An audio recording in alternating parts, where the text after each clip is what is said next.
सभी को मेरी ओर से जय मसीह की। मैं परमेश्वर का धन्यवाद करता हूँ इस सुंदर समय के लिए जो परमेश्वर ने आज मेरी जिंदगी में दिया है कि आज इस YouTube के माध्यम से आप लोगों के बीच में परमेश्वर के वचन को लेकर आ सकूं। मैं परमेश्वर का बहुत आभारी हूँ, परमेश्वर का धन्यवादी हूँ और मैं आशा करता हूँ कि आज आप परमेश्वर के वचन से ब्लेस होंगे और परमेश्वर की उस योजना के लिए तैयार होंगे जो परमेश्वर ने आपके जीवन में लिख रखी हुई है। और आइए हम परमेश्वर के वचन में जाएंगे और वचन से पढ़ेंगे यूहन्ना की पुस्तक उसका 14 अध्याय और उसका 1 वचन से हम पढ़ेंगे। यहाँ पर लिखा है तुम्हारा मन 15 अध्याय उसका 1 वचन से 15 अध्याय 1 वचन से पढ़ेंगे। सच्ची दाखलता मैं हूं और मेरा पिता किसान है। जो डाली मुझ में है और नहीं फलती उसे वह काट डालता है और जो फलती है वह उसे छांटता है ताकि और फले। तुम तो उस वचन के अनुसार कारण जो मैंने तुमसे कहा है शुद्ध हो। तुम मुझ में बने रहो और मैं तुम में। जैसे डाली यदि दाखलता में बनी ना रहे तो अपने आप से नहीं फल सकती, वैसे ही तुम भी यदि मुझ में बने ना रहो तो नहीं फल सकते। आइए हम प्रार्थना करें। प्रभु यीशु मसीह तेरा धन्यवाद करते हैं प्रभु, ये वचन आपका है प्यारे प्रभु, इसको हमें सीखने के लिए और प्रभु इस पर चलने के लिए और आपकी योजना को पूरा करने के लिए और आपके लिए परमेश्वर इस्तेमाल होने के लिए प्रभु आप हमारी मदद सहायता कीजिए। एक एक के जीवन में परमेश्वर जो लोग परमेश्वर इस वचन को सुनते हैं प्रभु आपके नाम से प्रभु उन्नति पाए, प्रभु आपके स्वर्गराज के लिए तैयार होने पाए। परमेश्वर आपने प्रार्थना को सुना, तेरा धन्यवाद यीशु के नाम से, आमीन। आज हम इस संसार में देख सकते हैं कि बहुत सारे लोग अलग अलग जगहों पर वो अपनी इच्छा को लेकर जाते हैं। वो लोग ढूंढ रहे हैं परमेश्वर को, लेकिन उन्हें परमेश्वर नहीं मिल पाता है क्योंकि वो परमेश्वर से अलग हैं। और परमेश्वर का वचन कहता है यदि तुम मुझ में बने रहो और मैं तुम में तो तुम फलोगे। आज वो लोग दूर दूर जाते हैं मंदिरों में और अलग अलग स्थानों में वो जाते हैं और परमेश्वर को ढूंढ रहे हैं। वो नाचते गाते अपने शरीर को दुख देते और अपने जीवन को घायल करते हैं और चाहते हैं कि हम परमेश्वर के साथ जुड़े रहें, परमेश्वर में बने रहें और हम फल लाएं और उस राज्य में प्रवेश करें, उस स्वर्ग में जाएं। लेकिन मैं आपको बताना चाहता हूं कि अगर आप परमेश्वर के साथ बने नहीं रहते हैं, परमेश्वर के साथ अगर आप छांटे नहीं जाते तो आप कभी फल नहीं सकते हो। आज एक इंसान को अगर हम देखें तो किसकी जरूरत है? आज इंसान के पास खाना भी होगा, बहुत सारे कपड़े भी होंगे, बहुत सारी चीजें होंगी उनके पास इस्तेमाल करने के लिए, लेकिन उनके जीवन में आज परमेश्वर नहीं है। ऐसे हम देख सकते हैं। अगर हम इस सृष्टि के बारे में अगर उदाहरण के तौर पर देखें, जब एक छोटा पौधा होता है वो उस पौधे को हम एक जगह से उठाकर अगर हम उसको दीवार पे लगाएंगे या हम उसको किसी पत्थर के स्थान पर लगाएंगे या उसको रेत में या पानी में या किसी भी ऐसे अन्य स्थानों पर लगाएंगे तो वो जड़ नहीं पकड़ सकता। इसी प्रकार एक इंसान को अगर सच्चा परमेश्वर नहीं मिलता तो उसका जीवन सफल नहीं होता है। आज कितने लोग कितने अपने ईश्वरों के लिए कितनी श्रद्धा करते हैं, कितना पैसा वो बर्बाद करते हैं, कितना ही ज्यादा वो परिश्रम करते हैं, कितना अपने जीवन को दुख देते हैं, लेकिन वो परमेश्वर उनके जीवन में नहीं होता है। लेकिन मैं आपको बताना चाहता हूं कि जैसे उस पेड़ को एक अच्छी मिट्टी चाहिए लगाने के लिए, ऐसे ही मेरे भाइयों और बहनों आपको एक सच्चे परमेश्वर की जरूरत है, और वो परमेश्वर है यीशु मसीह।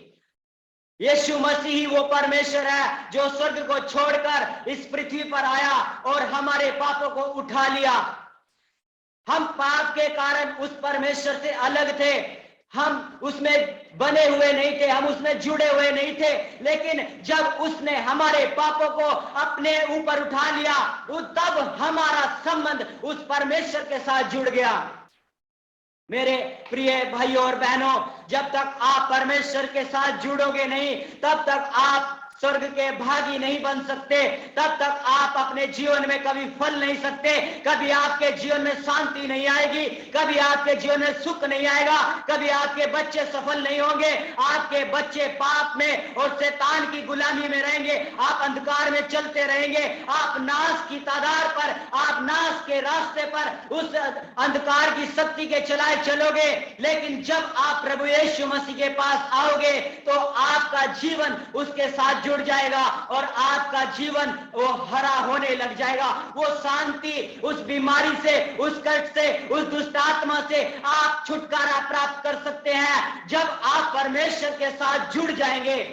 अगर एक पेड़ को मिट्टी नहीं मिलती है और वो कभी हरा नहीं हो सकता, कभी वो जड़ नहीं, कभी भी वो अपनी जड़ नहीं पकड़ सकता, कभी वो मिट्टी के साथ बना नहीं रह सकता। इसी प्रकार अगर आप परमेश्वर के साथ बनना चाहते हैं तो आपको यीशु मसीह को अपनाना पड़ेगा, उसके साथ फलना है।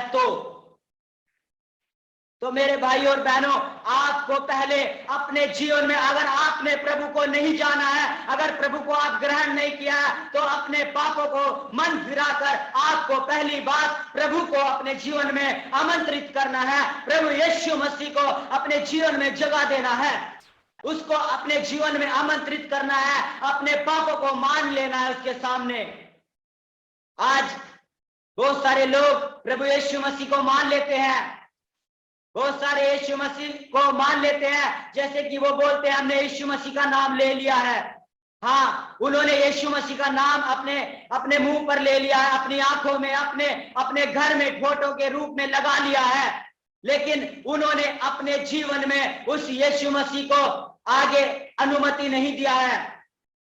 मेरे भाई और बहनों, अगर आपने प्रभु को जान लिया है और आप चाहते हैं कि आप बढ़ना चाहते हैं, हो सकता है आपका जीवन फलवंत नहीं हो पा रहा है।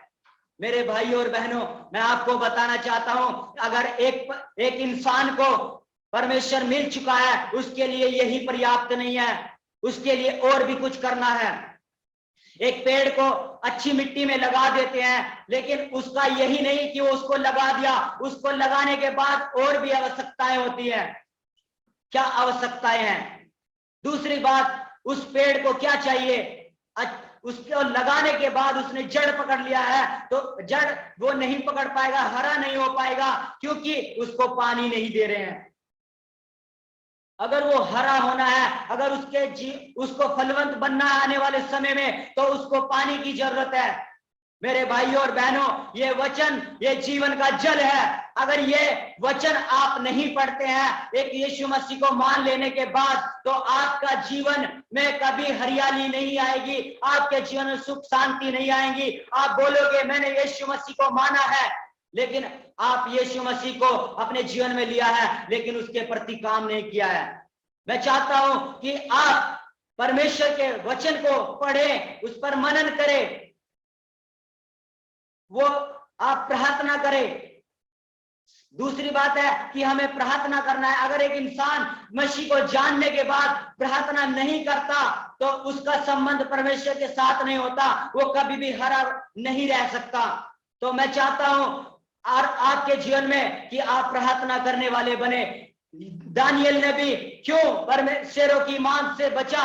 क्योंकि वो प्रार्थना करने वाला इंसान था, तभी वो शेरों के मुंह को बंद रखा परमेश्वर ने, क्योंकि वो एक प्रार्थना का योद्धा था। तो मेरे भाई और बहनों, आपको भी किसी मुसीबत से, किसी समस्या से, उस शैतान से, उस शेर से अगर बचना है तो आपको प्रार्थना करने की जरूरत है। प्रार्थना बहुत जरूरी है। हम योना के जीवन में देखते हैं, जब उसने परमेश्वर की इच्छा को, परमेश्वर को जाना था, लेकिन परमेश्वर की मर्जी के अनुसार नहीं, उसने परमेश्वर की बात को मानना छोड़ दिया, तो वो प्रार्थना किया मच्छी के पेट में। 3 दिन 3 रात तक वो प्रार्थना करता रहा, हे परमेश्वर तुम मुझे क्षमा कर। वो मच्छी के पेट में प्रार्थना करता रहा और परमेश्वर ने उसकी प्रार्थना को सुना और मच्छी के पेट में से निकालकर नीनवे की धरती पर उगल दिया। तो मेरे भाई और बहनों, अगर आप प्रार्थना करोगे तो कोई भी जगह पर हो, आप चाहे इस धरती के किसी भी जगह पर हो, किसी भी देश में हो, किसी भी गांव में हो, किसी भी शहर में हो, किसी भी स्थान पर हो, वो परमेश्वर आपकी प्रार्थना को वहां पर सुनने वाला परमेश्वर है। लेकिन आपको ये नहीं कि मैंने यीशु मसीह को जान लिया है, इतना ही पर्याप्त नहीं, आपको चाहिए कि आप प्रार्थना करें। अगर आपका प्रार्थना का जीवन नहीं है तो कभी भी आप उस मच्छी के पेट से बाहर नहीं आ सकते। जैसे अगर योना प्रार्थना नहीं करता तो उस मच्छी के पेट से वो बाहर नहीं आ सकता था। अगर दानियल नबी प्रार्थना नहीं करता तो वो शेरों की मांद में उसकी हड्डी भी नहीं मिलती, और शेरों की मांद से जिंदा वापस नहीं आ सकता था। मेरे भाई और बहनों, अगर आपको जिंदा रहना है, स्वर्ग में जाना है, तो आपको प्रार्थना करना होगा। अपने जीवन को एक प्रार्थना रूपी जीवन बनाना होगा। यही परमेश्वर चाहता है। क्यों परमेश्वर के लोग जीत को प्राप्त करते थे? क्यों इस्राएली लोग हारते नहीं थे? क्योंकि मूसा अपने हाथ खड़े करके प्रार्थना करता था। मेरे भाई और बहनों, हमें भी प्रार्थना करने की जरूरत है। अगर आपने यीशु मसीह को अपने जीवन में आमंत्रित किया है, अपने जीवन में बुलाया है, तो आपको अपने जीवन में प्रार्थना का जीवन बनाना पड़ेगा। तीसरी बात हम देखते हैं, अगर हम परमेश्वर के साथ बने हुए हैं, अगर हम सच्ची दाखलता में सच्चे परमेश्वर के साथ बने हुए हैं। आज बहुत सारे परमेश्वर है, लेकिन आपको चुनना है कि कौन सा परमेश्वर सच्चा है। आज 33-34 करोड़ देवी देवता है, भगवान है, लेकिन आपको निर्णय लेना है कि कौन सच्चा परमेश्वर है, उसको जानना है। नहीं तो आप भटकते रहेंगे, कभी परमेश्वर के साथ जुड़ नहीं पाओगे। शैतान तो कहता है कि तू मुझे झुककर प्रणाम कर, आराधना कर, मैं तुझे सब कुछ दे दूंगा। वो सब कुछ दे देगा आपको, लेकिन स्वर्ग का अधिकार नहीं देगा। मेरे भाई और बहनों,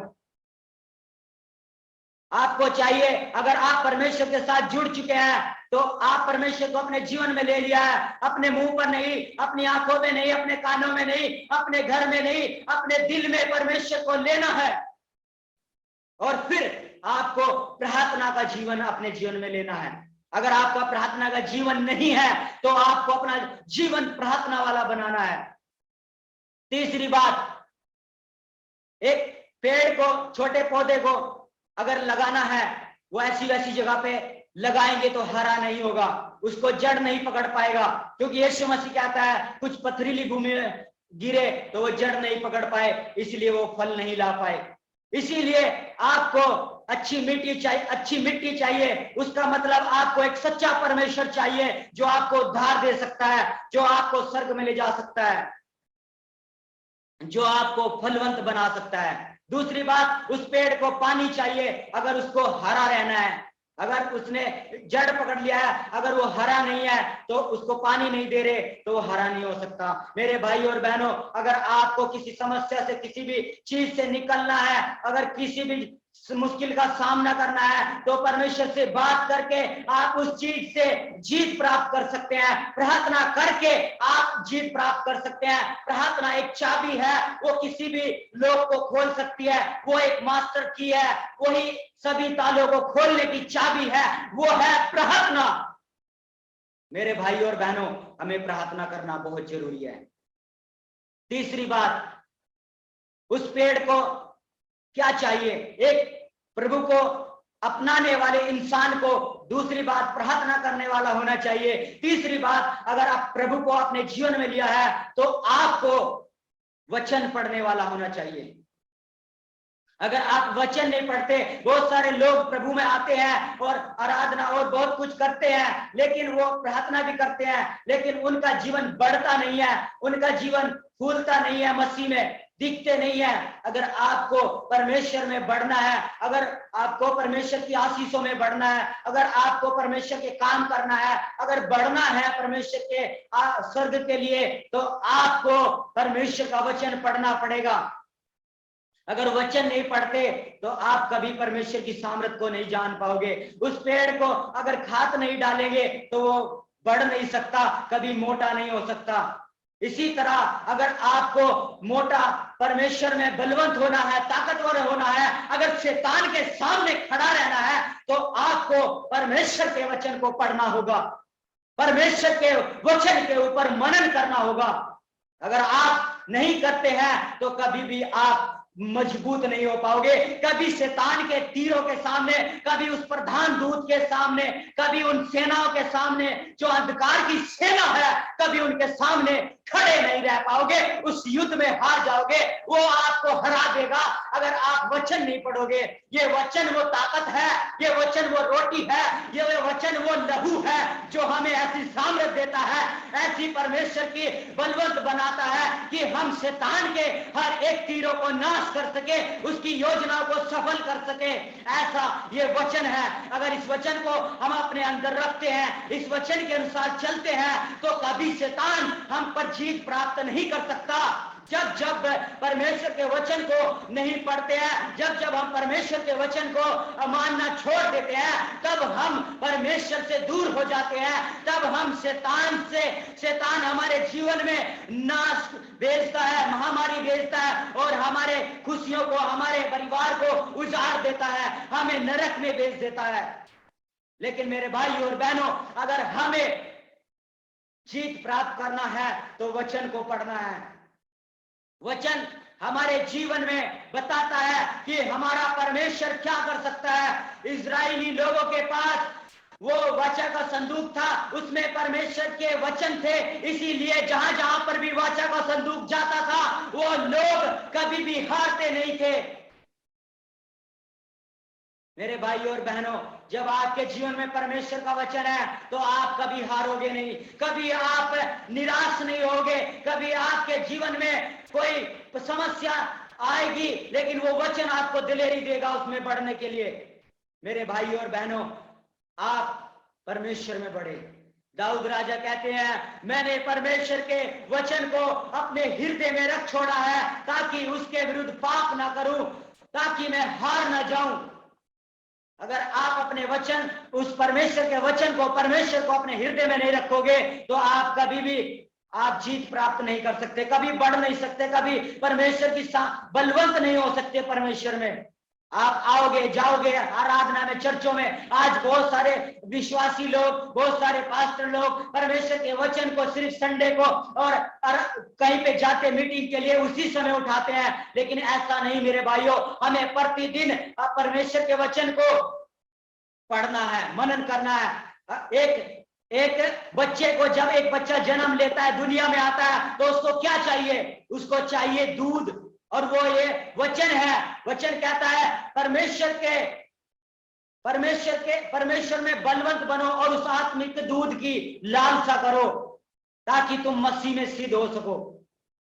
मेरे भाई और बहनों, हमें अगर बलवंत बनना है, अगर हमें ताकतवर बनना है, अगर बच्चा माँ का दूध नहीं पीता तो वो ताकत उसमें नहीं आ पाती है। इसी प्रकार अगर आप ये परमेश्वर का दूध, परमेश्वर का वचन नहीं पीते, नहीं पढ़ते, इस पर नहीं चलते, तो कभी आप ताकत नहीं पाओगे अपने जीवन में, कभी आप परमेश्वर के कार्यों में, परमेश्वर की सेवकाई में सफल नहीं हो सकते, क्योंकि आपके जीवन में वो परमेश्वर का वचन ही नहीं है। इसीलिए उस पेड़ को खाद चाहिए अगर उसे मजबूत होना है, अगर उसे बढ़ना है तो। इसी प्रकार मेरे भाई और बहनों, मैं आपको बताना चाहता हूं, ये परमेश्वर का वचन आपके जीवन में बहुत जरूरी है। इसको पढ़े, इस पर चले। एक मसीह जीवन की यही पहचान है। अगर आपको फल लाना है, अगर उसमें बने रहना है परमेश्वर में, अगर आपने उसको अपनाया है, उसमें बने हो, अगर आप उसमें प्रार्थना का जीवन नहीं, वचन पढ़ने का जीवन नहीं, तो आप कभी भी फल नहीं सकते मेरे भाई और बहनों। चौथी बात है कि उस पेड़ को क्या चाहिए, वो परमेश्वर में बना हुआ है, वो हरा भी हो गया, पानी भी दे रहे हैं, उसमें खाद भी डाल रहे हैं, वो बड़ा भी है, लेकिन वो फिर भी फल नहीं ला पा रहा है। फूल आता है, कच्चे फल लगते हैं लेकिन टूट जाते हैं। क्यों? क्योंकि उसमें कीड़ा लगा हुआ है। इसी प्रकार आज बहुत सारे सेवक लोग, बहुत सारे विश्वासी लोग प्रार्थना करते, वचन पढ़ते और परमेश्वर के बपतिस्मे को लिए हुए परमेश्वर में बने हुए हैं, लेकिन उनके जीवन में फल नहीं है। परमेश्वर यहाँ पे कहता है तुम मुझ में बने रहो और मैं तुम में। जैसे डाली यदि दाखलता में बनी ना रहे तो अपने आप से नहीं फल सकती, वैसे ही तुम भी यदि मुझ में बने ना रहो तो नहीं फल सकते। मेरे भाई और बहनों, अगर आप परमेश्वर में, परमेश्वर के इच्छा के अनुसार नहीं चलते, बने नहीं हो, प्रार्थना नहीं करते, वचन नहीं पढ़ते, प्रभु के साथ बने नहीं हो, अगर आपके जीवन में कीड़ा लगा हुआ है, पाप का कीड़ा लगा हुआ है, अगर आप पाप कर रहे हो, अगर आपके जीवन में कोई भी पाप है तो उस पाप को छोड़ने की जरूरत है। आप किसी को क्षमा नहीं कर रहे हो, आप किसी को प्रेम नहीं कर रहे हो, आप किसी के प्रति ईर्ष्या रखते हो, आप दोहा रखते हो, आप बहुत ज्यादा बुरा बोलते हो, चुगली करते हो, कोई भी पाप किसी भी प्रकार का अगर आपके जीवन में है तो उस पाप को आपको छोड़ने की जरूरत है। तब आपके जीवन में वो फल लगे हुए पक सकेंगे। उस पेड़ को जैसे उस पर स्प्रे करते हैं, इसी तरह अगर हमारे जीवन में यीशु का लहू नहीं मांगते, आप अपने जीवन में यीशु का लहू नहीं मांगते आप, तो वो लहू आपको कभी शुद्ध नहीं करेगा। अगर आप अपने जीवन में बोलते हैं हे प्रभु मुझे अपना लहू से धोकर शुद्ध कर, तो आपके पाप शुद्ध हो जाएंगे। मेरे भाई और बहनों, फिर आपकी प्रार्थनाएं, फिर आपका वचन पढ़ना, फिर आपका परमेश्वर में बने रहना फल लेकर आएगा। अगर आप परमेश्वर में हैं तो आप फल लेकर आएंगे। आपको चाहिए, अगर कीड़ा लगा है, वो पाप का कीड़ा जो आदम और हव्वा को नाश किया, जिसने परमेश्वर के चेहरे को, यहूदा को नाश कर दिया, मौत के घाट उतार दिया, ऐसे ही वो पाप आज मुझे और आपको और इस संसार के लोगों को, आज इस संसार में रहने वाले हर एक लोगों को वो पाप चाहता है कि नरक में भेजना। उन शैतान चाहता है कि पाप करा करके परमेश्वर के कामों से, परमेश्वर की योजना से, परमेश्वर की बातों से, परमेश्वर के कार्यों से, परमेश्वर की इच्छा से नाश करना। मेरे भाई और बहनों, आपको परमेश्वर के पास आना है, उस कीड़े को, उसको धो करके, उस पाप से अपने आप को शुद्ध करके, क्योंकि परमेश्वर का वचन कहता है जैसे मैं पवित्र हूं ऐसे तुम पवित्र बनो। तब आपकी प्रार्थना करना, तब आपका वचन पढ़ना, तब आपका प्रभु को ग्रहण करना फल लेकर आएगा।